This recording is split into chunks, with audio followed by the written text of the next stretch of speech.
जय श्री रामचरितमानस। उत्तरकांड।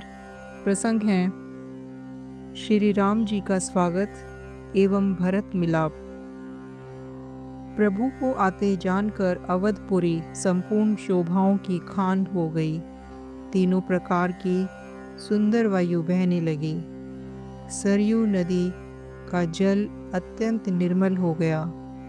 गुरु वशिष्ठ जी, कुटुंबी, छोटे भाई शत्रुघ्न और ब्राह्मणों के समूह के साथ हर्षित होकर भरत जी अत्यंत प्रेम पूर्वक मन से कृपा धाम श्री राम जी के सामने उनकी अगवानी के लिए चले।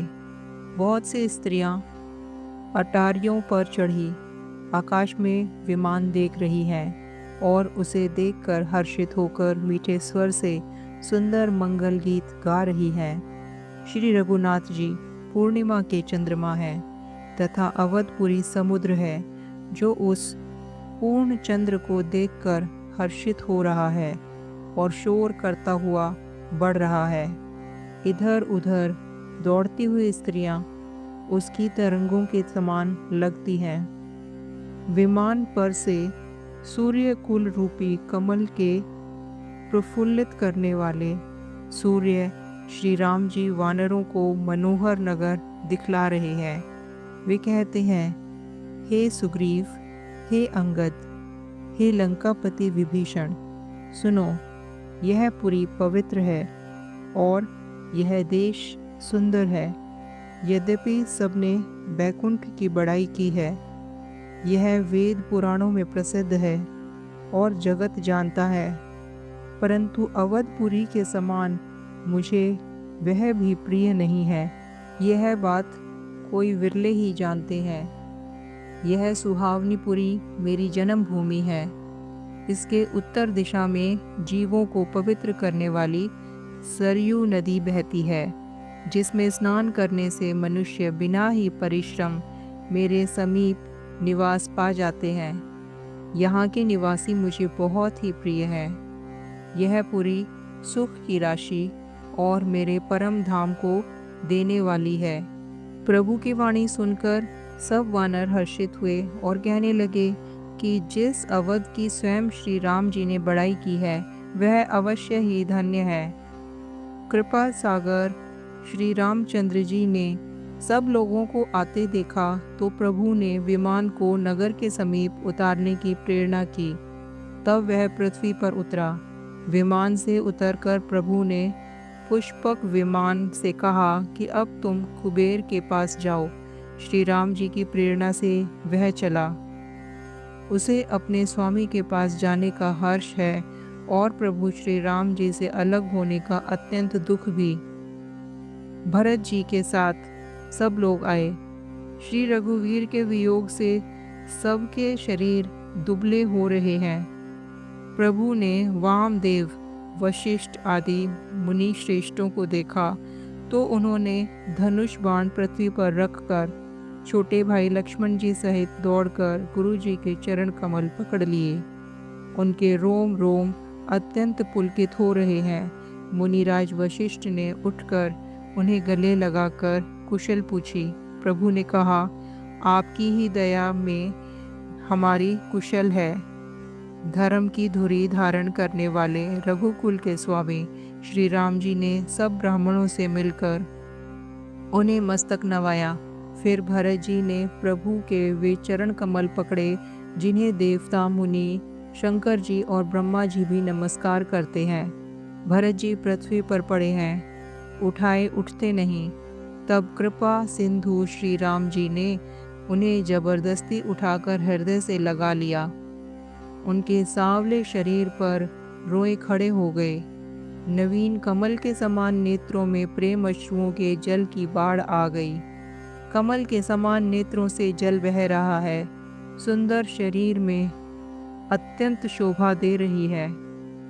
त्रिलोकी के स्वामी प्रभु श्री राम जी छोटे भाई भरत जी को अत्यंत प्रेम से हृदय से लगाकर मिले। कृपा निधान श्री राम जी भरत जी से कुशल पूछते हैं, परंतु आनंदवश भरत जी के मुख से वचन शीघ्र नहीं निकलते। शिवजी ने कहा, हे पार्वती, सुनो, वह सुख जो उस समय भरत जी को मिल रहा है वचन और मन से परे है, उसे वही जानता है जो उसे पाता है। भरत जी ने कहा, हे कौशलनाथ, आपने दुखी जानकर दास को दर्शन दिए, इससे अब कुशल है। विरह समुद्र में डूबते हुए मुझको कृपा निधान ने हाथ पकड़कर बचा लिया। फिर प्रभु हर्षित होकर शत्रुघ्न जी को हृदय से लगाकर उनसे मिले। तब लक्ष्मण जी और भरत जी दोनों भाई परम प्रेम से मिले। फिर लक्ष्मण जी शत्रुघ्न जी से गले लगकर मिले और इस प्रकार विरह से उत्पन्न दुसह दुख का नाश किया। फिर भाई शत्रुघ्न जी सहित भरत जी ने सीता जी के चरणों में सिर नवाया और परम सुख प्राप्त किया। प्रभु को देखकर अयोध्यावासी सब हर्षित हुए। वियोग से उत्पन्न सब दुख नष्ट हो गए। सब लोगों को मिलने के लिए अत्यंत आतुर देखकर खर के शत्रु कृपालु श्री राम जी ने एक चमत्कार किया। उसी समय कृपालु श्री राम जी असंख्य रूपों में प्रकट हो गए और सबसे एक ही साथ यथा योग्य मिले। श्री रघुवीर ने कृपा की दृष्टि से देखकर सब नर नारियों को शोक से रहित कर दिया। भगवान क्षण भर में सबसे मिल लिए। हे उमा, यह रहस्य किसी ने नहीं जाना। इस प्रकार शील और गुणों के धाम श्री राम जी सबको सुखी करके आगे बढ़े। कौशल्या आदि माताएं श्री राम जी से मिलने के लिए दौड़ती हुई आती हैं। प्रभु ने अत्यंत प्रेम से सब माताओं से मिलकर उनसे बहुत प्रकार के कोमल वचन कहे। वियोग से उत्पन्न भयानक विपत्ति दूर हो गई और सबने भगवान से मिलकर और उनके वचन सुनकर अनगिनत सुख और हर्ष प्राप्त किए। सुमित्रा जी अपने पुत्र लक्ष्मण जी की श्री राम जी के चरणों में प्रीति जानकर उनसे मिली। श्री राम जी से मिलते समय कैकेयी हृदय में बहुत सकुचाई। लक्ष्मण जी भी सब माताओं से मिलकर और आशीर्वाद पाकर हर्षित हुए। वे कैकेयी से बार बार मिले, परंतु उनके मन का रोष नहीं जाता। जानकी जी सब सासुओं से मिली और उनके चरणों लगकर उन्हें अत्यंत हर्ष हुआ। सासुएं कुशल पूछकर आशीष दे रही हैं कि तुम्हारा सुहाग अचल हो। सब माताएं श्री रघुनाथ जी का कमल सा मुखड़ा देख रही हैं। नेत्रों में प्रेम के आंसू उमड़ आए, परंतु मंगल का समय जानकर वे आंसुओं के जल को नेत्रों में ही रोके रखती हैं। सोने के थाल से आरती उतारती हैं और बार बार प्रभु के श्री अंगों की ओर देख रही हैं और हृदय में परमानंद और हर्ष भर रही हैं। कौशल्या जी बार बार कृपा के समुद्र और रणधीर श्री रघुवीर को देख रही हैं। वे बार बार हृदय में विचारती हैं कि इन्होंने लंकापति रावण को कैसे मारा। मेरे ये दोनों बच्चे बड़े ही सुकुमार हैं और राक्षस तो बड़े भारी योद्धा और महान बली थे। लक्ष्मण जी और सीता जी सहित प्रभु श्री रामचंद्र जी को माताएं देख रही हैं। उनका मन परमानंद में मगन है और शरीर बार बार पुलकित हो रहा है।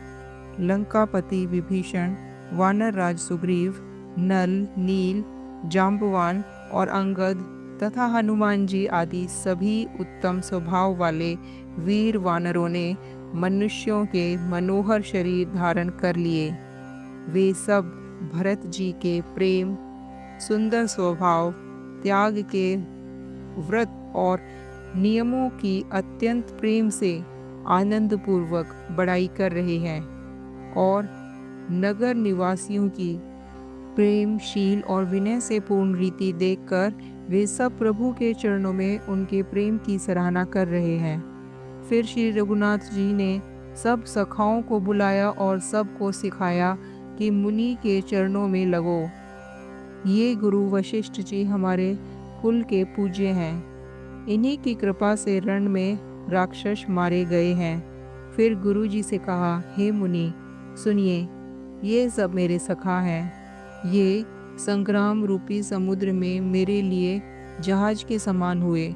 मेरे हित के लिए इन्होंने अपने जन्म तक हर दिए, अर्थात अपने प्राणों तक को होम दिया। ये मुझे भरत से भी अधिक प्रिय हैं। प्रभु के वचन सुनकर सब प्रेम और आनंद में मगन हो गए।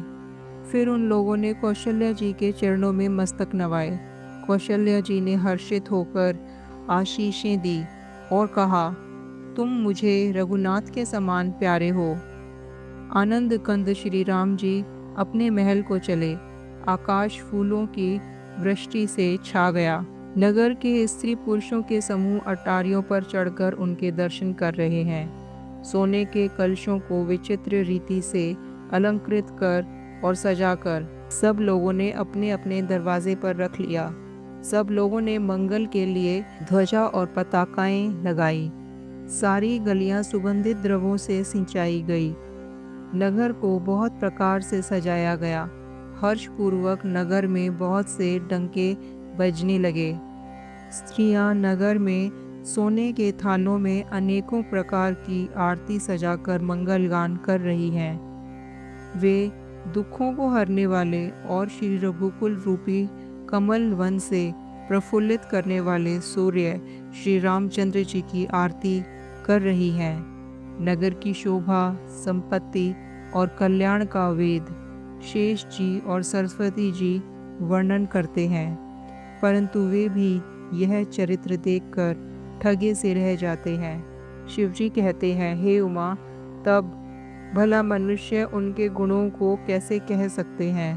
नगर के पुरुषों और स्त्रियों को सनाथ करके भगवान श्री रामचंद्र जी महल को चले। शिवजी कहते हैं, हे भवानी, प्रभु ने जान लिया कि माता कैकेयी लज्जित हो गई हैं, इसलिए वे पहले उन्हीं के महल को गए और उन्हें समझाकर बुझाकर बहुत सुख दिया। फिर श्री हरि ने अपने महल को गमन किया। कृपा के समुद्र श्री राम जी जब अपने महल को गए, तब नगर के स्त्री पुरुष सब सुखी हुए। गुरु वशिष्ठ ने ब्राह्मणों को बुला लिया और कहा, आज शुभ घड़ी, सुंदर दिन आदि सब शुभ योग हैं। जय श्री राम।